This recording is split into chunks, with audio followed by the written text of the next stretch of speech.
ভাইয়ের কি নাম? আলাউদ্দিন হাওলাদার। আলাউদ্দিন হাওলাদার। ভাই কোন জায়গা থেকে আসছেন? কুমিল্লা মনোরঞ্জন থানা বাইজিয়াগ্রাম। উনি মনোহরগঞ্জ বাইশগা থেকে আসছে। মনোহরগঞ্জ থেকে আল্লাহর রহমতে আমাদের অনেক কাস্টমার আসে। ভাই আমাদের থেকে আজকে আমি 18 সাল থেকে এখানে অনেকগুলা মাছ নিছেন। কত সাল থেকে আসেন আমাদের এখানে? 18 সাল থেকে। 18 সাল থেকে। মাশাআল্লাহ, উনি আমাদের থেকে 18 সাল থেকে মাছ নিচ্ছে। সবাই ভাইয়ের জন্য দোয়া করবেন।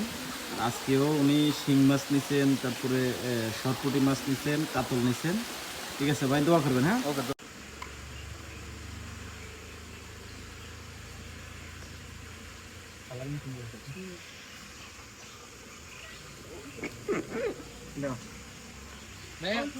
কই কত করে একদিন 150 ছোট কানে